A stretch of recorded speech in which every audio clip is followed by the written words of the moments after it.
My name's Brian. I'm a dad of many trades, and this is our 2005 Honda Pilot, and this is our 2008 Honda Pilot. Well, this morning I've already put an alternator in the 2008 Honda Pilot. Now it's time to focus in on the 2005 Honda Pilot because it needs some suspension work. We've had this car for a couple of years now, and like many Honda Pilots, they'll last forever, but the suspension tends to get a little worn down, especially in the back.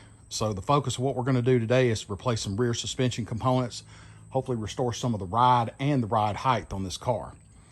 Let's take a look at a couple of things first. So this is the front passenger side on the car. And as you can see, we're going to measure our ride height right here. And it's going to come in, get in focus there. And the ride height on this is going to come in just at about 32 inches. But if we go to the back, let's say hello to our dog Buddy. Hey Buddy. Hey Bud. The back is sagging pretty bad. That just tends to happen over time as the rear springs and the rear shocks wear down. So let's take a look at the ride height right here. And as you can see, the ride height is just under 32 inches. So it's pretty close to the same as the front is, but it should be a lot higher than that. And if we walk around and look, we can see from the angles on the car that the rear end just looks like it's sagging pretty bad. We got to fix that. So just getting underneath the car here, taking a look at a couple things. You see that large spring right there? Well, back behind that and in the center is what's called a bump stop. And basically, it's just a long cushion so that when the car hits the hard bumps and the tire comes up, it bumps into that bump stop to keep the car from bottoming completely out or the tire scrubbing against the inner hub. And it's kind of hard to see in there, but if you look right there, almost in the center, there's nothing left of that bump stop. So that's bad. We're going to have to replace the bump stop. And being that it's sagging as low as it is, that rear spring is going to have to be changed as well. Also, on the other side, there's a shock absorber. And I'm pretty sure just by looking at it from this angle, that's the original shock absorber that Honda put on this car back in 2005. Now it's currently 2021. This car has about 174,000 miles on it, getting close to 175,000. So these rear suspension components have seen better days. They've been through a lot, so it's just time to replace them. All right, so we're still up under the car. We're going to look at the driver's side rear suspension right here, and that gives you a little clearer view. And you can see that kind of brownish, blackish part that's in the middle of that spring right there. That's the bump stop, and it's completely gone. And we're going to take a look at what a new one looks like here in just a minute. So that's further proof that all of this has got to be changed out because it's getting in pretty bad shape. While we're up under there though, once we get these wheels off and we start the work, we're going to inspect some other parts of the rear suspension that need to be checked out, and just some stuff that you need to know about that you need to check periodically, especially when you rotate your tires.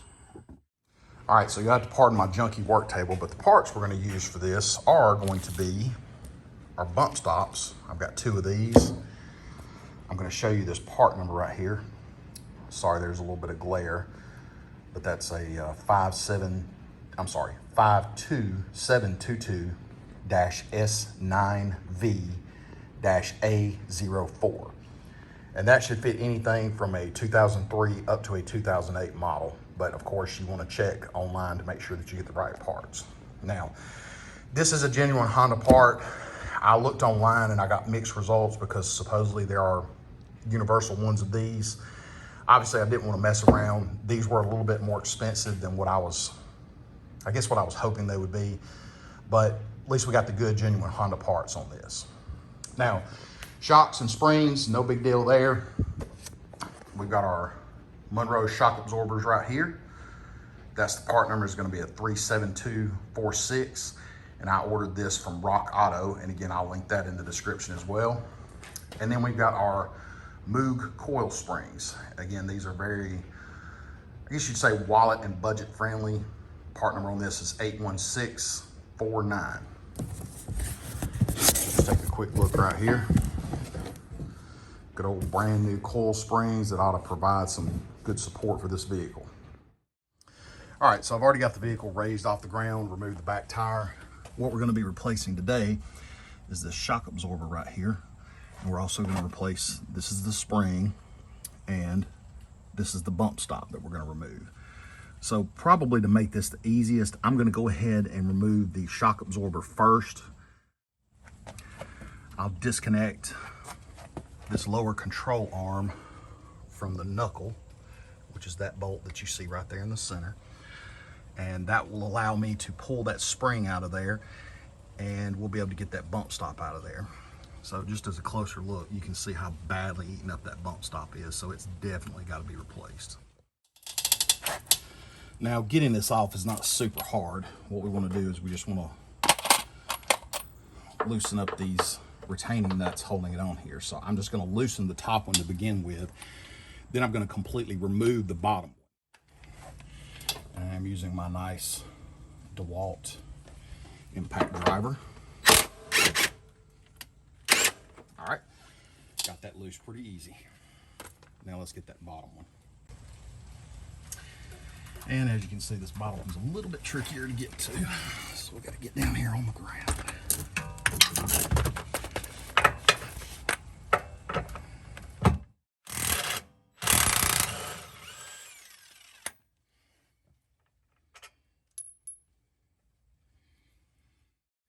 So what we're going to do is I'm going to let the pressure off right here.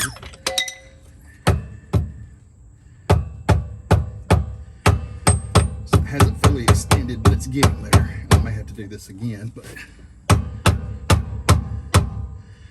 just using this little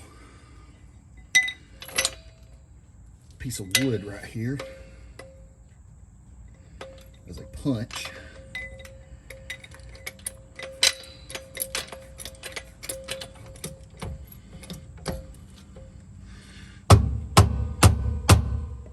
Punch this off.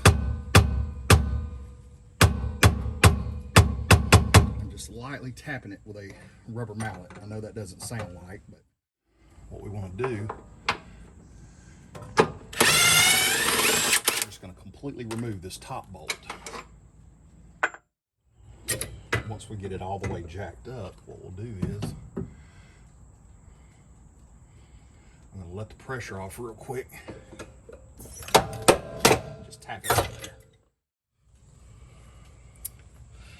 Still kind of tightly in place down here, so I'm just going to use it as a little punch.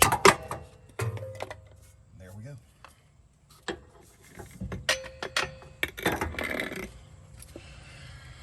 Our shock absorber is now free.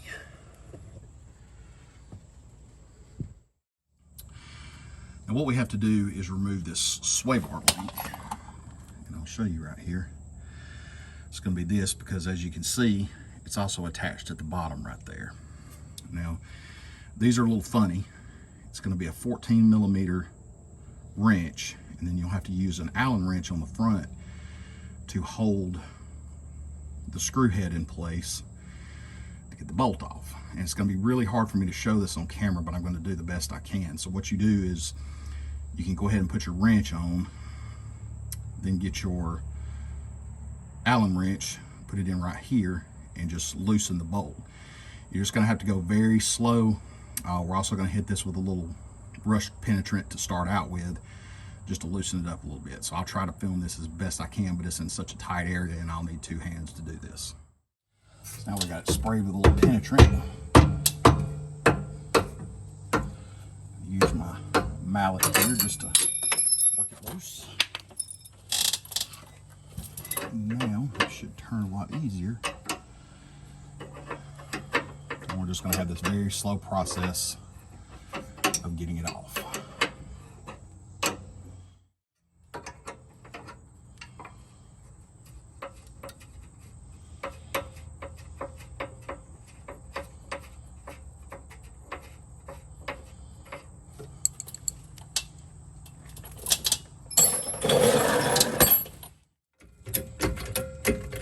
So now that we've gotten it free,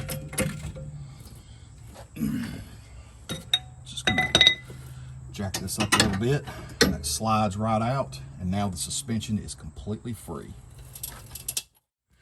Now our next trick is going to be to get this lower control arm removed from the steering knuckle.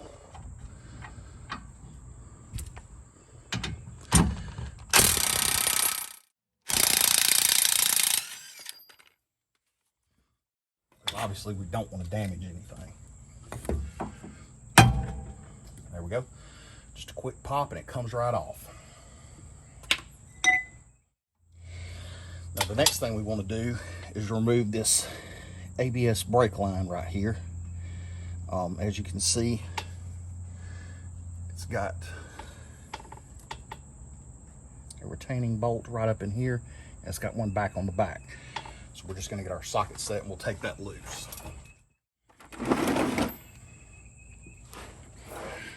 Now removing this,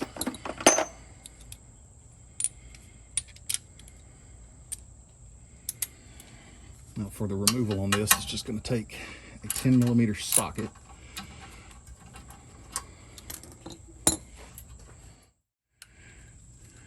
Now we just need to remove this back one right here, which is also a 10mm socket.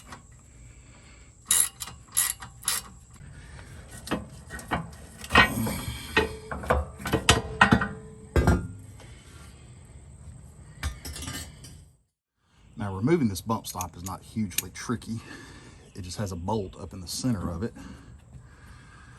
So now we've gotten our spring out of the way. Just got to hold this down, pop our 14mm socket up in there, and just try to work it loose.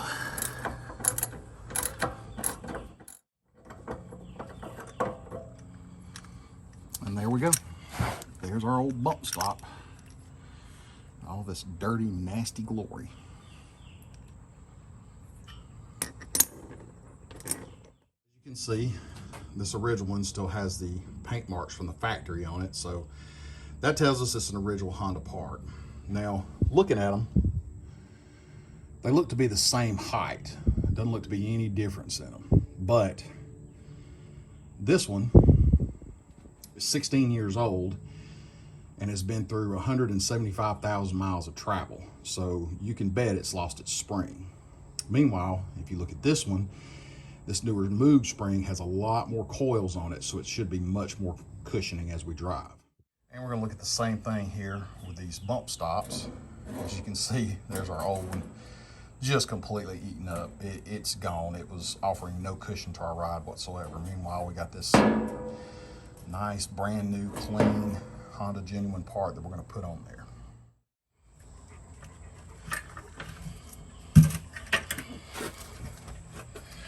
All right, so the first thing we're gonna do is just do this in the exact opposite order we took this thing apart.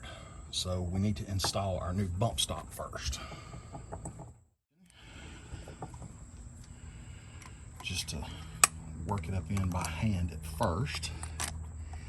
I'm sorry, I know my arm's gonna be in the way from part of this, but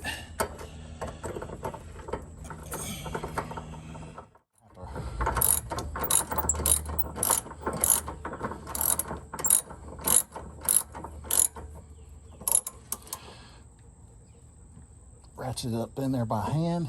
Now that we've got it good in there and nice and tight, we're gonna be ready to try to get this coil spring back on. Man, that sure does look a lot better. Now, reseating this coil spring is not the easiest thing to do, but as you can see, in this rubber boot that's gonna go in the top, it needs to match up right here. So we just wanna go ahead and seat this in place and turn it until it seats. Now, in a lot of cases, what you may have to do is actually replace this boot. As you can see, this one's in pretty good shape. I mean, it's got indentions and stuff in it from just normal wear and tear, but it's not torn, it's not damaged in any way. So I did inspect this before I ordered parts just to make sure, and I did re-inspect it before we started today So definitely make sure you inspect your old one. Use it if you can, but if you must, just go ahead and order a new one. They're not very expensive. If you order it from Rock Auto, it's going to cost you about probably $10, $12 to replace that. So not too bad at all.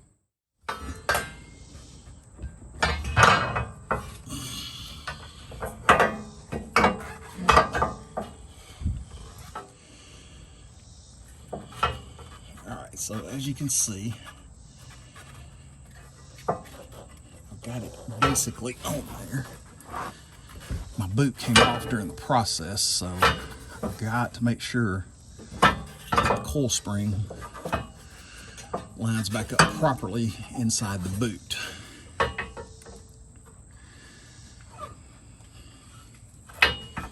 This can be somewhat difficult to achieve. Now what we have to do is get this lower control arm right here reconnected to the knuckle right here. So what we're going to do is we're going to get a floor jack, put it up under it, and just see if we can jack it up, and just enough to get the bolt back into place. And once the bolt's back in there, we can tighten it down and it'll hold it.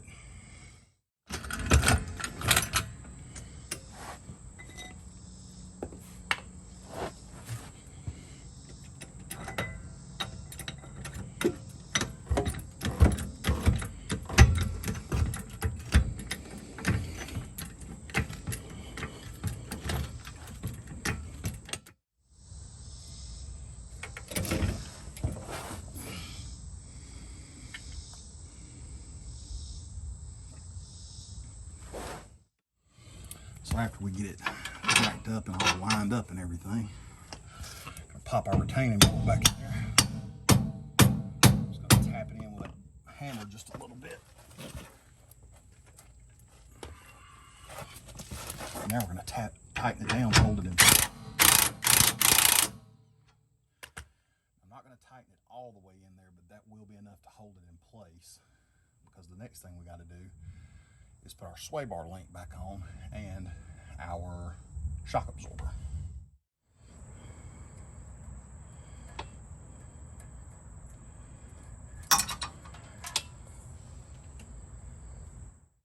For this ABS line, just get it back into proper place, reseat these screws, and you're good to go.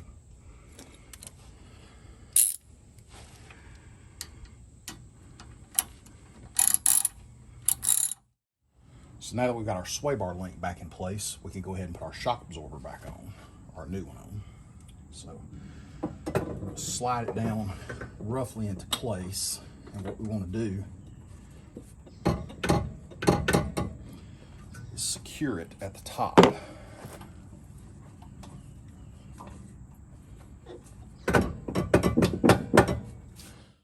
Use a flathead screwdriver here, just to kind of make sure it's squared up where it needs to be. And we're going to reinstall a retaining bolt. And much like that bottom knuckle, I have not tightened it up yet either, but we just want to put this loosely back into place. And then we have to get the bottom part.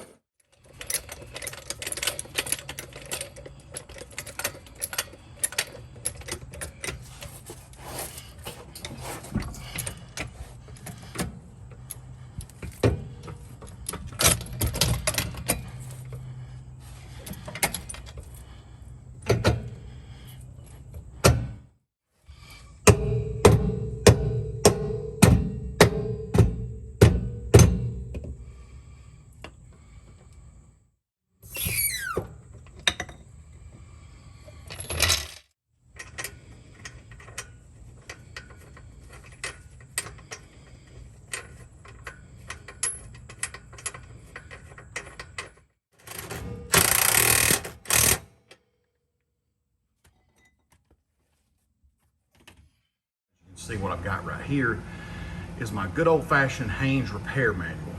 What we need this for is to look up the torque specs. I used to buy these for all of my vehicles. Honestly, I don't think you need it now. I've retained this one just because we do still have 2 Honda Pilots in our fleet right now, and I'll continue to retain it as long as we have one of these vehicles around, because it is handy. Sometimes there's stuff in here you just can't find online, so let's check our torque specs. All right, so we go back to our suspension section right here, and what we're going to be looking for is the lower control arm to the knuckle bolt. So we go right across, 54 foot-pounds of torque. Now I'm pretty sure that my impact wrench got it at least done that much, but we're still going to double check it. And we come on down here to the shock absorber mounting nuts, 47 foot-pounds of torque. So when you're putting these on, never trust yourself just to get it on there right. If you don't own a torque wrench, it's probably best to go out and buy one, especially if you do any of your own work yourself. But if you want to, you can borrow one from a local parts store. You just have to put a small deposit down on it, and you get that deposit back when you return it. But a good torque wrench is worth having in your inventory at home. So I've got kind of one of the older school torque wrenches here. So basically what's going to happen is I'm going to put the wrench on the bolts, and as I begin to turn the wrench, this needle is going to stay in place, and it's going to set our torque. So once we hit the torque, we can let up. We know it's in place good. So as you can see, if you recall, we got to do 47 foot-pounds of torque on this. So I'm just going to push up, and as you can see, we're right about 50. So that's in place good. Now what I'll do is the lower bolt right there on the shock absorber, we'll also get it to 47, and we'll go on the knuckle at the bottom and get it to 54. Well, there you have it. Most of the rear suspension parts, or the major parts at least, have been replaced. As we were doing this, I inspected everything else. You just want to kind of look around, make sure that all of your boots around everything's in good shape. This one's starting to get a little bit dry rotted, so that'll be concerned down the road. The sway bar link, when we took it off, it looks really good. The sway bar itself, I don't think it's having any issues right now. But that's pretty much it for our rear suspension upgrades. Now, I'm going to attack the other side. I'm not going to show that on camera because it's just going to be redundant. But once I get this done, we'll get all four wheels back on it, and we'll see what kind of difference that's going to make in our ride height. Now, one thing to note, after you get all the repairs done, you're going to get the car back on the ground, get the tires back on, and man, it's going to look like that rear end is sitting super high. That's actually normal. It's going to sit a lot higher until you actually get it out and drive it around a little bit and just let the suspension kind of settle down. Everything just has to work itself back into place where it needs to be. And after you drive it for about, I don't know, 15 or 20 minutes, you should get a good idea of it. This is actually about 2 days after the repair has been done, so we've got a good idea of how the settling has affected the suspension. Now, I can tell you, after driving it for a couple days, it rides so much better. My son rode in the back of it for a couple of hours after we had to go on a trip to Birmingham, and he even made the comment, he's like, wow, Dad, this does ride so much better. So I feel really happy about this. All right, so here we are, and as we set it down, we can take a look right there, and it's just below 33 inches. So that is a huge difference. An inch may not seem like much, but when you square it up with how the rear end is, and I wish I had measured it from the bumper, the trailer hitch, just to give you an idea of how much better this is. But one good thing is, when I was going to get in the car from the back to access anything, I was hitting my head on the top right here. Now, I can walk fully up under here, and as you can see, I'm not even bumping it. So we're gonna call this a good repair. Watching all of this, you might have asked, why didn't you just take it to the shop and save yourself a lot of trouble? Honestly, it really wasn't that hard to do. This repair took me about 3.5 hours on a Saturday. And I only spent about $262 in parts on this. Now, just for reference, if I had taken this to the shop, this would have cost me probably upwards of almost $1,000 to have this repaired. The good thing about it is, I know I did it right, and this repair should last as long as I own this car. I mean, this car's got 175,000 miles on it. If it lasts another 16 years and another 175,000 miles before I have to do this again, I'll consider this a good win. Well, if you like this video, I hope you leave me a comment below. If you didn't like it, please leave a comment. If you have questions, please leave those as well. I'll also link all the parts that I purchased and the links where you can purchase them yourself. Rock Auto is a great place to buy parts. I don't get any feedback or anything from them on this, but if you want to buy some good parts that are budget friendly, I highly recommend them. In the meantime, I'm a dad of many trades. Thanks for watching.